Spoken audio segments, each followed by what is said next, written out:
Se as altas estimativas da existência de vida extraterrena, muitos exoplanetas já descobertos, uma grande quantidade, de sistemas solares e galáxias, se essa estimativa é tão grande, favorável talvez à existência de muitas civilizações extraterrestres, por que não temos prova da existência dessas civilizações? Este é o paradoxo de Fermi e é sobre ele que nós vamos falar hoje em Realidade Paralela.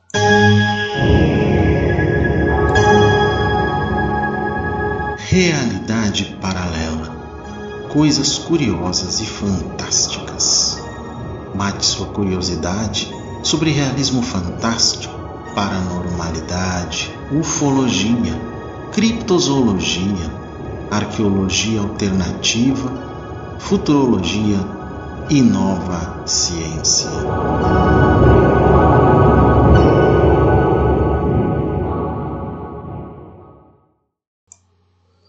Em episódios anteriores nós já falamos sobre a escala de Kardashev, que define os tipos de civilizações possíveis no universo, multiverso até, e outras coisas relacionadas à existência de alienígenas. Não só o campo da ufologia, mas também da astrobiologia, também chamada exobiologia, também chamada bioastronomia.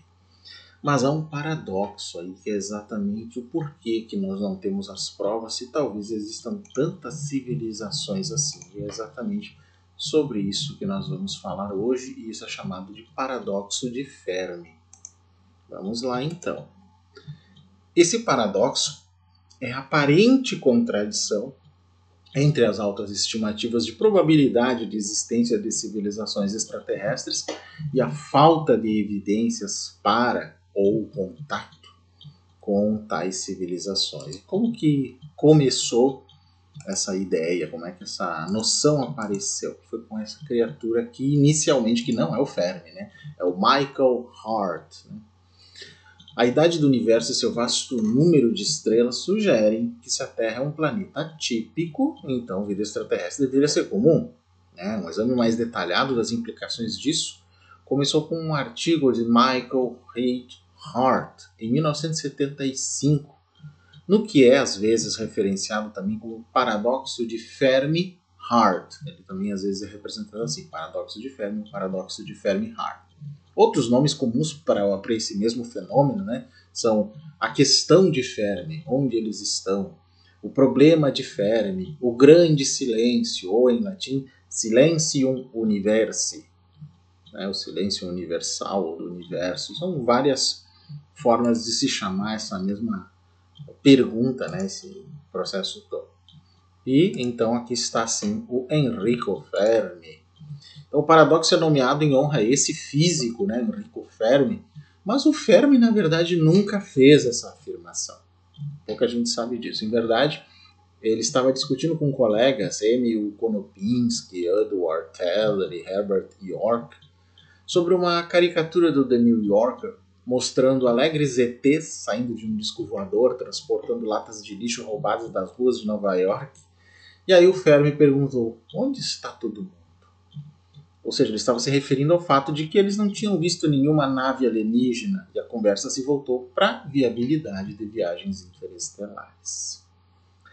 Então, ele nunca questionou por que, se um grande número de civilizações ETs avançadas existem na nossa galáxia, não se vê em evidências como espaçonaves ou sondas. Isso foi citado pelo senador William Proxmire como uma razão para matar o programa 7 da NASA, isso lá em 1981. Houve tentativas de resolver o paradoxo de Fermi tentando se localizar evidências de civilizações ETs, bem como propostas de que tal vida poderia existir sem o conhecimento humano. Assuntos contrários, argumentos contrários, sugerem que a vida ET inteligente não existe, ou ocorre tão raramente que os humanos dificilmente farão contato com ela. Então, a partir de Hart, muito esforço foi feito no desenvolvimento de teorias científicas, modelos possíveis sobre vida extraterrestre, e o paradoxo de Fermi se tornou um ponto de referência teórica em muitos mesmo desses trabalhos aí. Vamos lá então. O paradoxo de Fermi é um conflito entre um argumento de escala e a probabilidade e a falta de evidências. Uma definição mais completa poderia ser apresentada da seguinte forma, né? Uma proposição do que seria o paradoxo. O aparente tamanho e idade do universo sugerem que muitas civilizações extraterrestres tecnologicamente avançadas deveriam existir. Entretanto, esta hipótese parece inconsistente com a falta de evidência observacional para suportá-la. Ou elas também poderiam, como mostra essa figura aqui, em pouquíssimos milhares de anos, né, ou uma certa quantidade de tempo, colonizar o universo inteiro. Por sistemas replicantes, diz aqui que em 3,75 milhões de anos a galáxia inteira estaria colonizada, né, nessa lógica aqui. O primeiro aspecto do paradoxo, que é o argumento de escala, é uma função dos números envolvidos. Há aproximadamente entre 200 e 400 bilhões de estrelas só na Via Láctea e 70 sextilhões no universo visível. É muito grande isso, gente. Mesmo que a vida inteligente ocorra em uma minúscula porcentagem de planetas, isso ainda haveria um grande número de civilizações existentes na Via Láctea. Esse argumento também assume o princípio da mediocridade, que afirma que a Terra não é especial, mas simplesmente um planeta comum, típico, submetido às mesmas leis, efeitos e resultados prováveis que qualquer outro planeta. Gente, né? A segunda pedra angular do paradoxo é uma resposta ao argumento da escala. Dada a capacidade da vida inteligente de superar a escassez, sua tendência a colonizar novos habitats, parece provável que pelo menos algumas civilizações seriam tecnologicamente avançadas, procurariam por mais recursos no espaço, e então colonizariam primeiro seu próprio sistema estelar e posteriormente os sistemas em seu entorno, como nós vimos nos vídeos sobre a escala de Kardashev, né? Como não há provas conclusivas ou certificáveis, pelo menos com a tecnologia atual, da existência de outras formas de vida inteligente, né? Mesmo após 13,7 bilhões de anos da história do universo, né, segundo as estimativas da astronomia, várias hipóteses foram feitas na tentativa de explicar a questão, de explicar o paradoxo de Fermi. Né? Pode ser que a vida inteligente seja mais rara do que se pensa, ou mesmo que nossas suposições sobre o comportamento geral das espécies inteligentes sejam erradas. E se for assim, né, gente? Então complica bastante as nossas esperanças. Né? O paradoxo de Fermi pode ser perguntado de dois jeitos, pessoal. O primeiro é, por que não há presença de alienígenas nem de seus artefatos aqui? Se viagem interestelar for possível, então mesmo com a tecnologia presente na Terra, seriam precisos de 5 a 50 milhões de anos para colonizar a galáxia. Esta é uma tecnologia, uma quantidade de tempo relativamente pequena em uma escala geológica, ainda mais em uma escala cosmológica, já que muitas estrelas mais velhas do que o Sol, né, ou já que a vida inteligente poderia ter se desenvolvido mais cedo em outro lugar, se poderia perguntar por que a galáxia ainda não foi colonizada. Ou será que é porque nós não percebemos isso, né? Mesmo que a colonização seja impraticável ou indesejável para todas as civilizações alienígenas, exploração em larga escala da galáxia ainda é possível. Os meios de exploração e sondas teóricas são discutidos extensivamente, né, pelos teóricos dessa questão aí. Entretanto, nenhum sinal de colonização e exploração foi confirmado até o momento. Bom, esse argumento assim que a gente falou agora, né, pode não ser verdadeiro para o universo como um todo, já que o tempo de viagem pode explicar a falta de presença física na Terra devido ao extraterrestre de galáxias distantes. Né? Nem estamos invocando a hipótese interdimensional aqui. Né?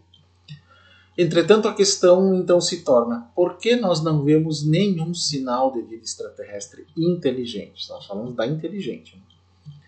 Já que uma civilização suficientemente avançada poderia ser potencialmente observada por uma significante fração do universo observável, mesmo que tais civilizações sejam raras, o argumento da escala indica que elas deveriam existir em algum lugar, em algum momento da história do universo, e já que elas seriam observadas de uma grande distância por um período considerável de tempo, vários lugares potenciais para sua origem estariam no nosso alcance de observação.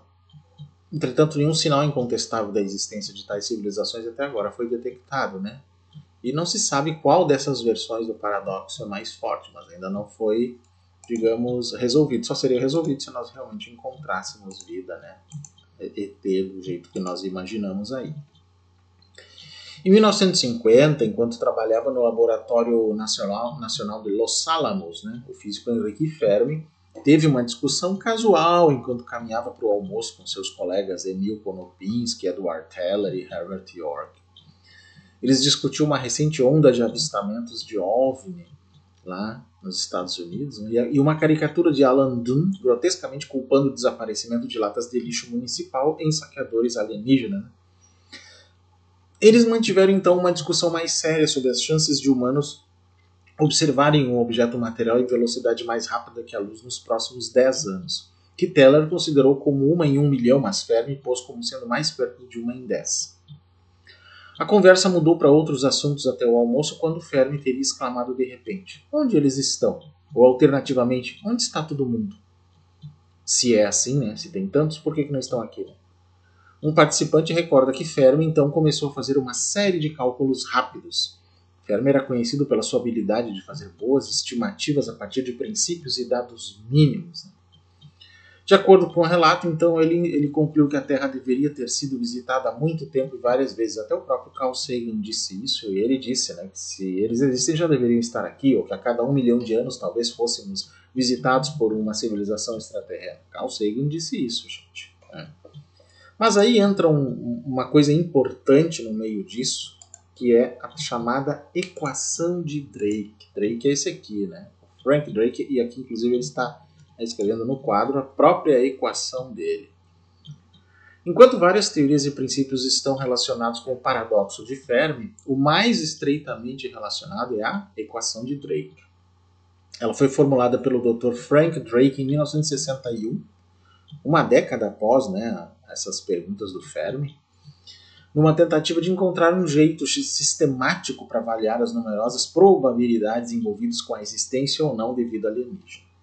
A equação especulativa fatora o seguinte: a taxa de formação de estrelas na galáxia, a fração de estrelas com planetas e o número de planetas que são habitáveis, ou potencialmente, né? A fração de planetas que desenvolvem vida, a fração de vida inteligente, a fração de vida inteligente que é suficientemente avançada para ser detectada tecnologicamente, e, finalmente, por quanto tempo essas civilizações são detectáveis. Tudo isso está nessa fórmula complexa aí. O maior problema da equação é que nos últimos 4 termos, né, que é o fração de planetas com vida, chances de que a vida se torne inteligente, chances de que a vida inteligente se torne detectável e quantia de tempo pelo qual elas são detectáveis, são completamente desconhecidos, o que fica difícil resolver a equação, né?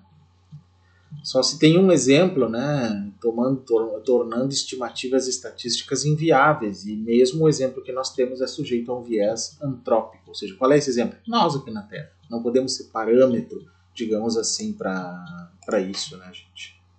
Vou mostrar aqui mais claramente a equação com todos os seus fatores que eu citei agora há pouco, né? Tudo que está envolvido, né, nesse processo. Uma outra objeção, né, é a de que a forma da equação de Drake assume que civilizações nascem e morrem dentro de seus sistemas estelares de origem. Se colonização interestelar é possível, então essa suposição é inválida, e as equações da dinâmica de populações seriam aplicáveis. A equação de Drake tem sido usada por tanto otimistas quanto pessimistas, com resultados muito diferentes. Por exemplo, Carl Sagan, Dr. Carl Sagan, né, usando números otimistas, sugeriu 1 milhão de espécies comunicantes na Via Láctea em 1966, embora ele tenha dito depois que o número real possa ser muito menor. Pessimistas como Frank Tipler e John Barrow usaram números menores e concluíram que o número médio de civilizações em uma galáxia é muito menor que 1. Menor que 1, gente, pô, complica as coisas, né? O próprio Frank Drake comentou que a equação de Drake, né, é improvável de resolver o paradoxo de Fermi, é apenas uma maneira de organizar a ignorância no assunto. Mas aí tem, obviamente, né, as tentativas de solução empírica para isso tudo, e é sobre isso que nós vamos falar agora. Um jeito óbvio de resolver o paradoxo de Fermi, do porquê que eles não estão aí, onde é que eles estão, né, seria encontrar evidência conclusiva da inteligência ET, né? Então, vários esforços foram feitos desde 1960, né?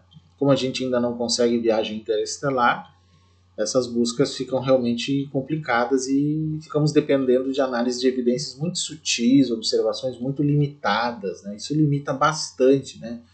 Ficamos dependendo de observações à distância, emissões de rádio, e então fica difícil realmente essa confirmação. Uma das dificuldades nessa busca é evitar um ponto de vista exageradamente antropocêntrico. Hipóteses sobre o tipo de evidência provável a ser encontrado geralmente se focam nos tipos de atividades que a humanidade já realizou. E pode ser que eles sejam muito diferentes de nós, né? Ou que provavelmente realizaria com acesso a uma tecnologia mais avançada. Então, ETs inteligentes podem evitar essas atividades esperadas ou realizar atividades totalmente desconhecidas dos humanos. Com toda certeza, isso não há dúvida alguma. E aí essas fórmulas e todo o paradoxo deixa de fazer sentido para nós, né, gente? Falando um pouco da astronomia e do projeto SET em relação a isso. Há dois modos pelos quais a astronomia pode encontrar evidências de uma civilização extraterrestre. Um é que astrônomos convencionais, estudando estrelas, planetas, galáxias, possam observar por acaso algum fenômeno que não pode ser explicado sem se supor uma civilização inteligente como fonte. Então houve suspeitas do caso várias vezes. Por exemplo, os pulsares, quando descobertos, foram primeiramente chamados de LGMs, uma sigla em inglês para Pequeno Homem Verde, né? Devido à repetição precisa de seus pulsos que rivalizam com os melhores relógios atômicos. Do mesmo modo, as galáxias Seyfert eram suspeitas de ser acidentes industriais de uns ETs por aí, né? Pois sua enorme e dirigida produção de energia não possui explicação inicial. Bom, eventualmente explicações naturais que não envolviam vida inteligente foram encontradas para todas as observações do tipo até hoje. Especificamente, pulsares são agora atribuídos a estrelas de nêutrons e galáxias Seyfert ao crescimento de massivos buracos negros, mas a possibilidade de descobertas permanece, né, gente? Outro modo pelo qual a astronomia convencional pode resolver o paradoxo de Fermi é através de uma busca especificamente dedicada a encontrar evidências de vida. Bom, aí vamos mostrar este processo aqui. Isso aqui são radiotelescópios do SET, né? E geralmente são utilizados pelo projeto, né, para busca também de vida extraterrestre. Tecnologias de rádio e a capacidade de construir um radiotelescópio são supostamente um avanço natural para espécies tecnológicas, teoricamente criando efeitos que podem ser detectados em distâncias interestelares. Observadores sensíveis do sistema solar, por exemplo, notariam ondas de rádio incomumente altas para uma estrela G2 devido às transmissões de telecomunicações e televisão provenientes da Terra. Na ausência de uma causa natural aparente, observadores ETs poderiam inferir a existência de uma civilização tecnológica aqui também no nosso planeta, né? Bom, e aí o que é isso aqui que eu coloquei na minha frente? É a famosa mensagem de Arecibo, a primeira tentativa humana de usar ondas de rádio para comunicar sua existência a civilizações alienígenas. Portanto, a cuidadosa busca de emissões de rádio oriundas do espaço por sinais não naturais pode levar à detecção de civilizações alienígenas. Tais sinais podem ser subprodutos acidentais de uma civilização ou tentativas deliberadas de comunicação, como essa aí, a mensagem de Arecibo, né? Um número de astrônomos e observatórios tem tentado detectar tal presença, principalmente através da organização SET, embora outras abordagens como o Optical SET também existam. Então, várias décadas de análise não revelaram nenhuma estrela da sequência principal de estrelas, né, com emissões de rádio incomumente altas ou significativas, embora vários sinais promissores tenham sido encontrados. Por exemplo, em 15 de agosto de 1977, o famoso sinal WOW, né, foi colhido pelo radiotelescópio do Big Ear, né, entretanto, só olha cada ponto no céu uma vez a cada 72 segundos e reexames do mesmo ponto não encontraram nada. Então talvez ele fosse um falso positivo, né, o sinal WOW. Em 2003, a fonte de rádio SHG-B02+14A foi isolada pela análise do set home, embora tenha sido largamente descartada por estudos posteriores, né? Há vários pressupostos técnicos por trás do set que podem fazer com que seres humanos percam emissões de rádio usando as técnicas de buscas atuais. Então, é complexo isso, né, no final da história. Aqui uma imagem da Terra vista à noite e do espaço. Será que civilizações muito distantes identificariam isso aqui como luzes de cidades, gente? Na verdade, isso aqui é uma imagem composta, né, da Terra, que foi criada com dados do Defense Meteorological Satellite Program, né? Ou seja, nós seríamos detectáveis do espaço, né, por essa lógica, né? Detecção e classificação de exoplanetas surgiu, então, devido a refinamentos recentes nas análises e instrumentos da astronomia convencional.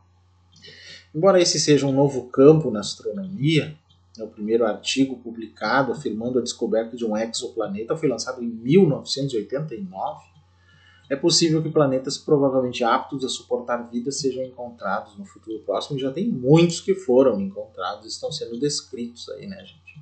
Então, a evidência direta para a existência de vida pode ser eventualmente observável, tal como a detecção de gases de assinatura biótica, como metano, oxigênio, ou mesmo a poluição do ar industrial e uma civilização tecnologicamente avançada, né, poderia estar gerando na atmosfera de um exoplaneta através de análise espectroscópica, seria possível identificar isso. Desde que se melhore esse sistema é possível chegar a alguma coisa, né? Mas os exoplanetas são raramente observados diretamente, né? A primeira ocorrência foi em 2004.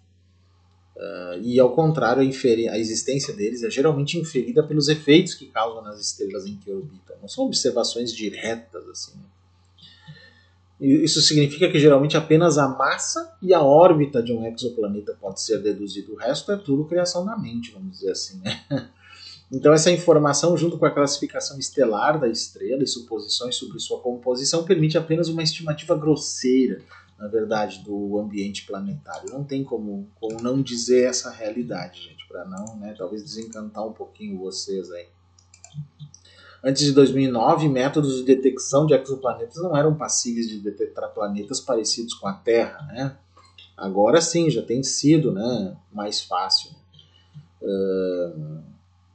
424 exoplanetas foram detectados entre 1998 e 2010, só para dar uma ideia ali, hoje já está em muito mais, né? Então essas melhorias observacionais podem nos permitir calcular o quão comuns são os planetas potencialmente habitáveis, né? Já é alguma coisa, né? Então, usando métodos como a equação de Drake, com tais dados, né, podemos ter uma ideia muito melhor de quão comum a vida no universo deve ser ou pode ser, e poderia ter uma influência boa, né, nas expectativas futuras sobre o paradoxo de Fermi. E no caso de estruturas alienígenas teóricas, o que nós poderíamos falar sobre isso? Que seria uma forma de detecção, inclusive as tecnoassinaturas, né? Como se pode observar, né, dado o tamanho e idade do universo e a relativa rapidez com a qual a vida inteligente pode se dispersar, né, evidências de colonização alienígena podem ser possivelmente descobertas.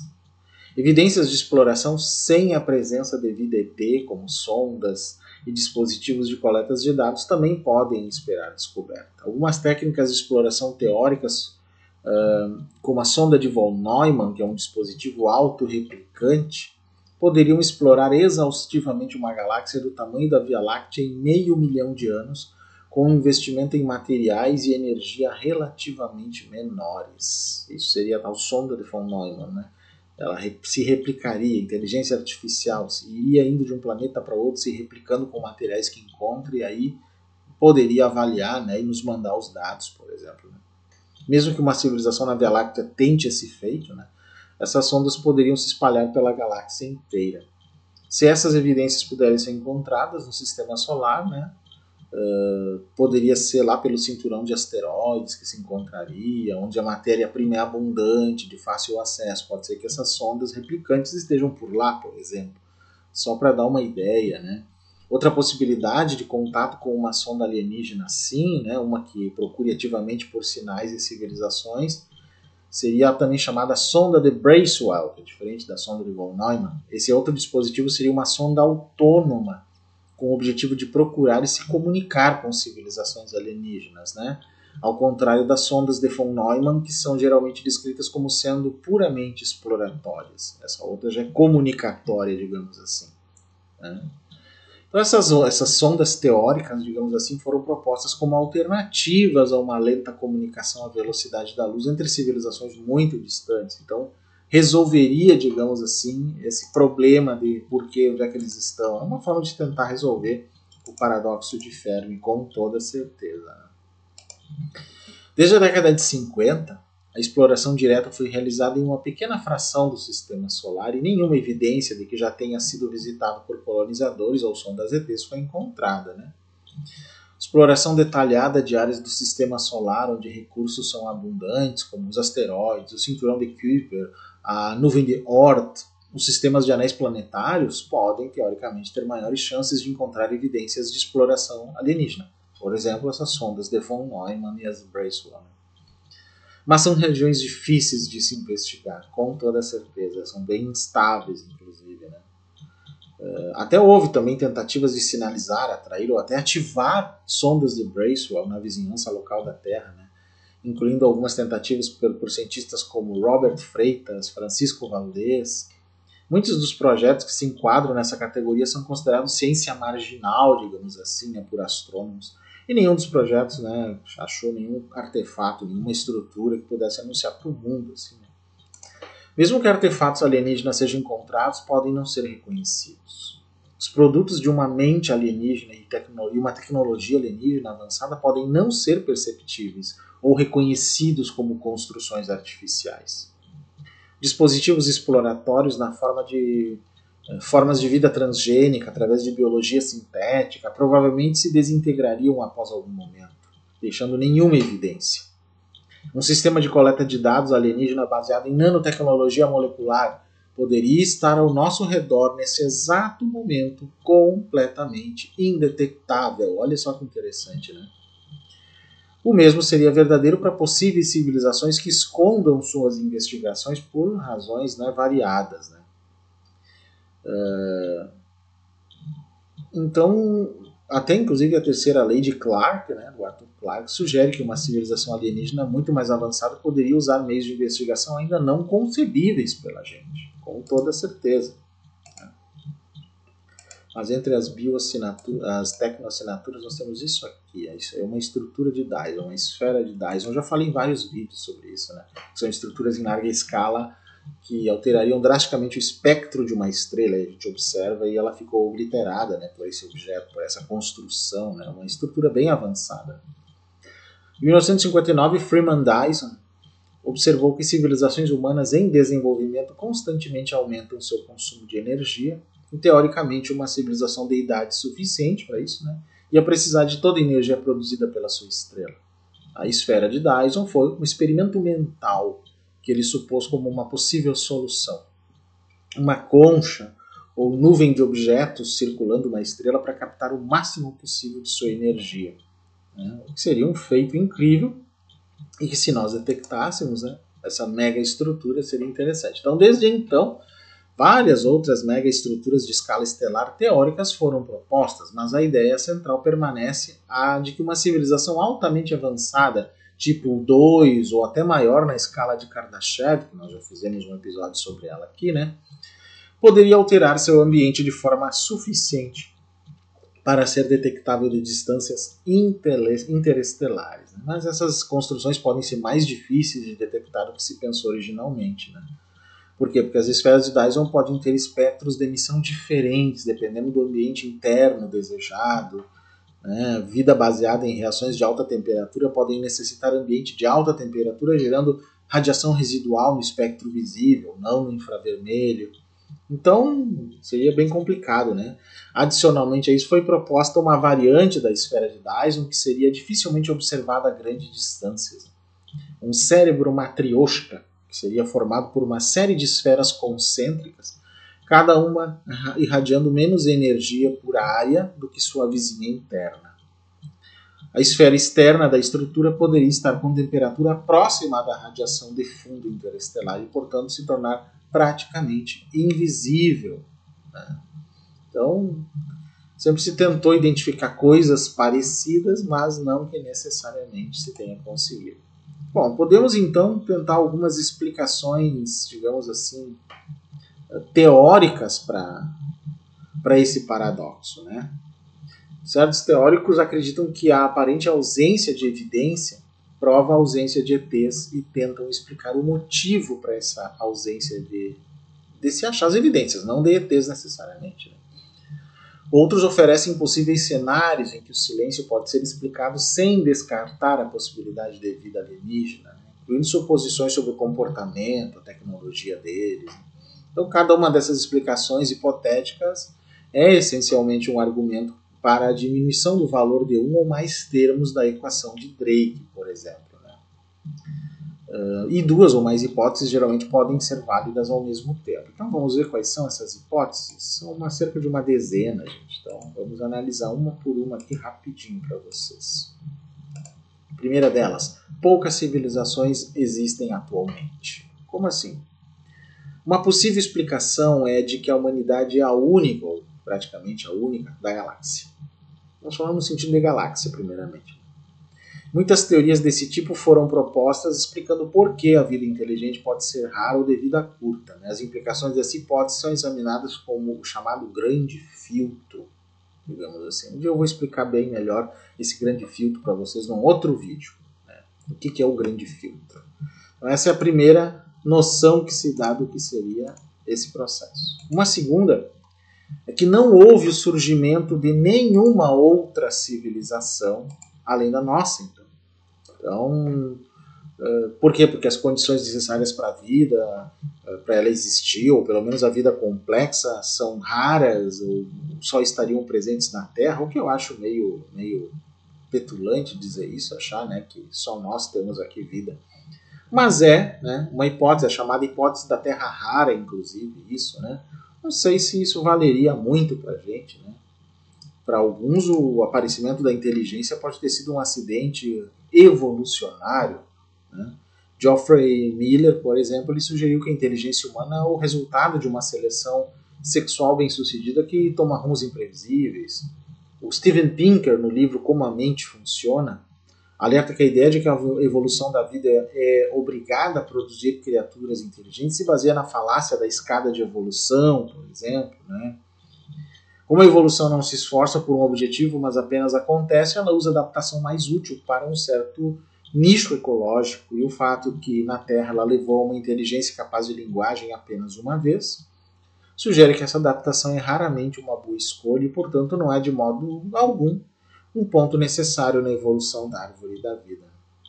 Outra teoria desse tipo é de que, mesmo que as condições necessárias para a vida sejam comuns no universo, o fenômeno de formação da vida, um complexo conjunto de moléculas capazes de se reproduzir e extrair componentes básicos do ambiente e de obter energia em uma forma que possa ser utilizada para manter a reação, pode ser muito raro, entre outras coisas que tem a ver basicamente com essa noção, né, que eu estou apresentando para vocês.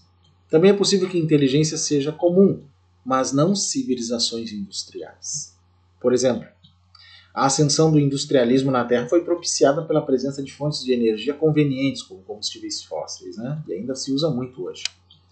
Se tais fontes de energia fossem raras ou não existentes em outros lugares, então seria ainda mais difícil para uma espécie inteligente avançar tecnologicamente até o ponto em que nós possamos nos comunicar com eles. Ou num planeta aquático, por exemplo, né?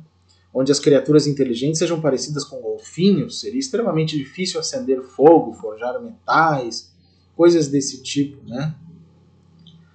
Então é uma coisa a ser pensada, né, gente?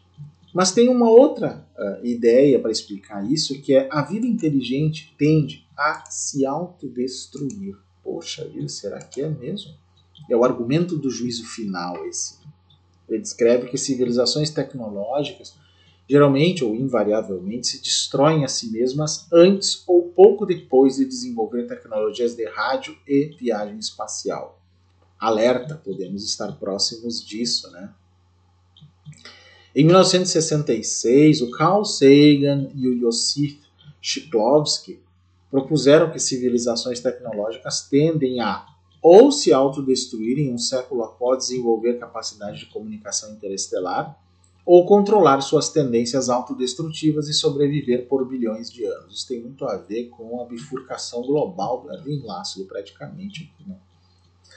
A autoaniquilação também pode ser vista em termos da termodinâmica. Na medida em que a vida é um sistema ordenado que pode se autossustentar contra a tendência à desordem, a transmissão externa, ou fase de comunicação interestelar, pode ser o ponto em que o sistema se torna instável e se autodestrói. Será, gente? Bom, uma quarta ideia é que a vida inteligente tende a destruir outras vidas. Aí é parecido com a nossa tendência, né? Quem lembra da invasão da América, né? Sabe muito bem do que está falando aqui. Então, essa possibilidade é que uma espécie inteligente, além de um certo ponto de capacidade técnica, destruiria as outras espécies inteligentes que encontrasse, como é exemplificado pela proposta, né, exterminação de Neandertais pelo homem primitivo, embora isso ainda está sendo meio contestado. Ou que aparece, aparentemente, né, no livro O Problema dos Três Corpos, né, do qual nós fizemos o primeiro episódio dessa playlist aqui, né. A ideia é que alguém ou alguma coisa está destruindo vida inteligente no universo é bem explorada na ficção científica e na literatura científica, né? Com certeza. Em 1981, o cosmologista Edward Harrison argumentou que esse comportamento seria um ato de prudência. Uma espécie inteligente que tenha superado sua própria tendência antidestrutiva pode ver outras espécies inclinadas à expansão galáctica como um tipo de vírus ou uma ameaça, né? Também foi proposto que uma espécie alienígena bem-sucedida seria um superpredador, como é o Homo sapiens. E aí nós, né, complicado. Essa hipótese requer que pelo menos uma outra civilização tenha surgido no passado, e a primeira civilização não teria encontrado esse problema. Igualmente, a exploração, o extermínio de outras civilizações, poderia ser feito com o uso de veículos espaciais autorreplicantes, tipo para descobrir e destruir. Poxa, que cenário terrível, né? Seria, se for assim, né? Uma outra ideia é a teoria da inflação e o argumento da juventude. Olha só. O cosmologista Alan Guth propôs uma solução envolvendo multiuniversos para o paradoxo de Fermi.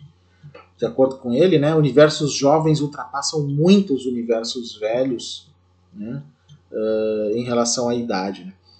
Portanto, universos com civilizações terão quase sempre apenas uma, a primeira a se desenvolver, que talvez acabe com todas as outras. É uma possibilidade?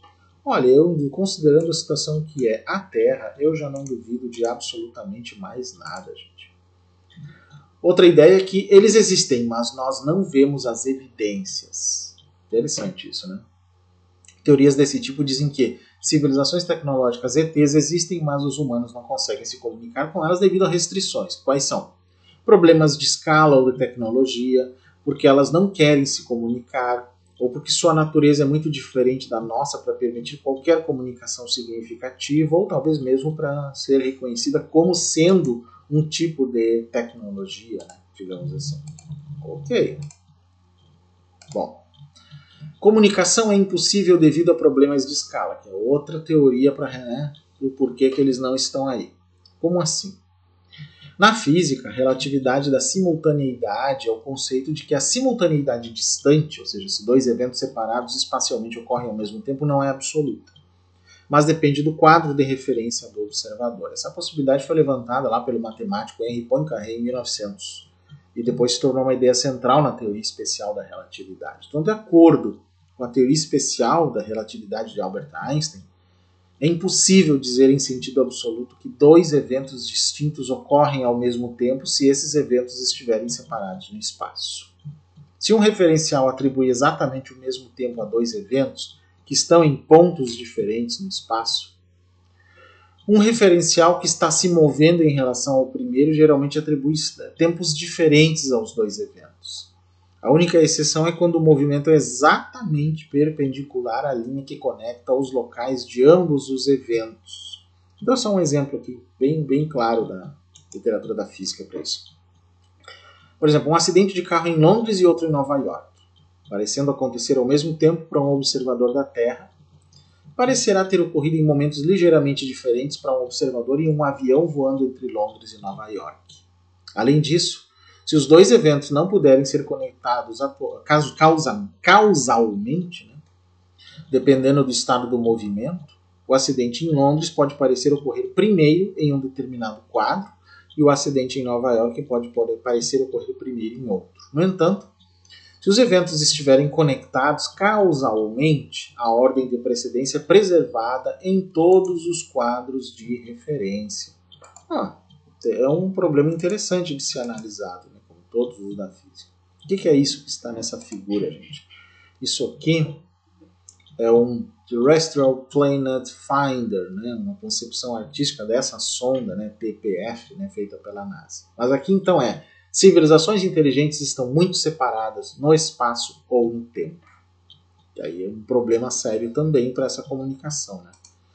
Pode ser que civilizações alienígenas capazes, né, tecnologicamente existam, mas estejam muito distantes uma da outra para qualquer comunicação significativa. Se duas civilizações estão separadas por vários anos-luz de distância, é possível que uma delas, ou ambas as culturas, se tornem extintas antes de qualquer possibilidade de diálogo significativo ser estabelecido, né? E aí complica bastante. Então, o problema da distância é formado pelo fato que escalas de tempo propiciando uma janela de oportunidade para detecção ou contato podem ser muito pequenas, né? Um argumento relacionado a isso afirma que outras civilizações existem e estão transmitindo e explorando, mas seus sinais e sondas simplesmente ainda não chegaram. E aí é bem complicado, né, gente? Da gente saber se realmente isso é possível ou não é possível da gente contatar alguma coisa nesse sentido. Outra ideia é muito caro se espalhar fisicamente pela galáxia. Eu chamo de teoria econômica aqui na história, né? Muitas suposições sobre a habilidade de uma cultura alienígena de colonizar outras estrelas são baseadas na ideia de que a viagem interestelar é viável. Enquanto o entendimento atual das leis da física descarta a possibilidade de viagem mais rápida que a luz, não há nenhuma grande barreira teórica contra a construção de naves interestelares lentas. É possível, entretanto, que o conhecimento científico atual não seja capaz de calcular corretamente os custos e viabilidade de tal colonização interestelar. Barreiras teóricas podem não ser ainda entendidas e os custos dos materiais e energia para tais empreendimentos podem ser tão altos que torna improvável que qualquer civilização possa se dispor a tentá-los. Mesmo que a viagem interestelar e colonização sejam possíveis, eles podem ser difíceis, levando a um modelo de colonização baseado na teoria da percolação. Nesses modelos de percolação, a colonização não ocorre como uma difusão uniforme, mas como um fractal cheio de buracos não colonizados. A explicação para o paradoxo de Fermi aqui, né, seria que nós residimos em um desses vazios não colonizados, e por isso que nós não vemos nada, né, ou supostamente não vemos. Né. Nesse caso, né, uma predição do modelo é que, dado isso, não devemos ter civilizações adiantadas em nossa vizinhança e as buscas do tipo o Projeto 7, né, podem estar fadadas ao fracasso. E um argumento similar ainda afirma que a viagem interestelar pode ser possível, mas é muito mais cara do que comunicação interestelar. Né? E aí é bem complicado. Né? Além disso, para uma civilização avançada, a viagem poderia ser substituída por comunicação, através de upload de mente ou outras tecnologias similares. Então tem várias outras possibilidades nesse sentido. Uma décima possibilidade é que os seres humanos não procuraram por tempo suficiente. Faz sentido, né? Não procuraram por tempo suficiente, gente. A capacidade humana de detectar e compreender vida extraterrestre inteligente existiu por apenas um curto período de tempo, né? De 1937 em diante, se a invenção do radiotelescópio for considerada como uma linha divisória, né? Então, todo o período da existência humana até hoje, em torno de 200 mil anos, é um período de tempo muito curto em escala cosmológica, enquanto as transmissões de rádio só começaram a se propagar a partir de 1895. Então é possível que a gente ainda não tenha procurado por tempo suficiente para achar outras civilizações e nem tenham estado em existência por tempo suficiente para ser encontrados, né? Não temos tempo suficiente para isso. Há 1 milhão de anos não tinha Homo sapiens, né? para que um emissário alienígena encontrasse, e quanto maior o recuo no tempo que se considera, né, cada vez há menos indicações de que vida inteligente se desenvolveria na Terra. Se passaram aqui, deixaram assim como estava, né? Digamos assim, né? Então, em um universo grande, já antigo, uma espécie alienígena poderia ter muitos planetas mais promissores para visitar e revisitar. Então, nós poderíamos estar nesse vazio mesmo que foi falado antes, né? Mas, mesmo que emissários alienígenas tenham visitado a Terra em tempos recentes, eles podem ter sido interpretados por culturas humanas primitivas como sendo entidades sobrenaturais, que é uma hipótese que muitos exobiólogos traçam, né? E até uma variação desse argumento diz que os seres humanos não procuraram o suficiente, independentemente do tempo de vida da espécie. Então, esse é um outro fator também. Uma 11ª ideia é que a comunicação é impossibilitada por razões técnicas, simplesmente por razões técnicas. Outras teorias ainda dizem, né, que a vida ET não pode ser encontrada devido a limitações em nossas tecnologias atuais e, caso haja melhorias significativas nas mesmas, o trabalho seria facilitado, né? Com certeza. Uma 12ª e última ideia aí é que os seres humanos não estão ouvindo corretamente. Pois é. Os programas de busca do SETI, por exemplo, são baseados em algumas suposições que podem fazer os pesquisadores perderem sinais que estão presentes. As buscas de rádio, por exemplo, não captariam feixes de dados altamente comprimidos, que seriam praticamente indistinguíveis de ruído branco para alguém que não entenda o algoritmo de compressão usado. ETs também poderiam usar frequências que cientistas pensam ser improváveis de carregar sinal, ou frequências que não consigam penetrar na nossa atmosfera, ou mesmo estratégias de modulação que não estão sendo pesquisadas. Verdade, né? Os sinais poderiam estar numa taxa de dados muito rápida para nossos aparelhos, né? Ou muito lentas para serem reconhecidas como tentativas de comunicação. Técnicas simples de transmissão podem ser empregadas, mas enviadas de estrelas fora da sequência principal, que são pesquisadas com prioridade menor, né?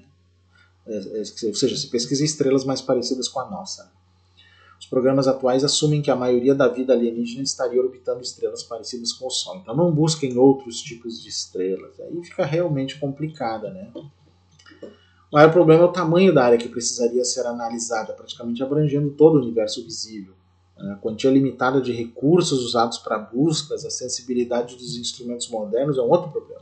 O SETI estima que com um radiotelescópio tão sensível como o de Arecibo, que fez a mensagem de Arecibo que eu mostrei há pouco, né, as transmissões de rádio e televisão da Terra só seriam detectáveis até 0,3 anos-luz de distância.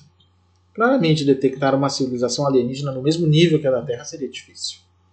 Um sinal é muito mais fácil de detectar se a energia dele for focalizada em uma estreita faixa de frequências ou dirigida a uma parte específica do céu. Tais sinais podem ser detectados a uma distância variando de centenas até dezenas de milhares de anos-luz de distância. Isso significa que um detector deve ouvir um intervalo apropriado de frequências e estar na região do espaço para onde o sinal está sendo enviado. Ou seja, fica bastante difícil, né, gente? Então, para detectar civilizações alienígenas através de emissões de rádio, observadores da Terra precisam de aparelhos mais sensíveis ou a coincidência de alguns eventos causais, né, casuais, que as emissões de rádio alienígena sejam muito mais fortes que a nossa, que as buscas do projeto SETI estejam procurando nas frequências e regiões certas do céu, ou que alienígenas enviem transmissões focalizadas, né, como essas de Arecibo, para a nossa direção geral. Pois é, gente. E aí, o que vocês acham? Será que temos alguma chance nesse sentido de resolver esse paradoxo e dizer o que realmente acontece?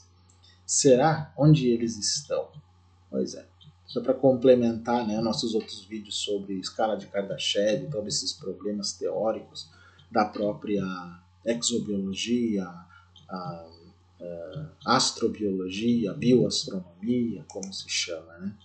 Bom, espero que tenham gostado de mais esse episódio de Realidade Paralela. Gente, quem gostou, curte, compartilha, se inscreve no nosso canal, se torna membro se puder, agradeço muito. Se puderem fazer um valeu demais, também agradeço muito. Pix, quem quiser mandar um Pix para ajudar o nosso canal, nossa chave Pix é paystack@gmail.com. Agradeço todo e qualquer apoio que vocês puderem nos dar, pessoal. Quem quiser me seguir nas redes, Instagram, @Paystackle, Threads, Paystackle, TikTok, paulo.stackle, XX, Twitter, _Paystackle, youtube.com/paulostackle, facebook.com/canal paulostackle e meu e-mail paystackle@gmail.com. Vocês podem usar para tudo, dúvidas, sugestões, críticas, o que vocês quiserem, pessoal. E é isso, e até o nosso próximo episódio da playlist Realidade Paralela.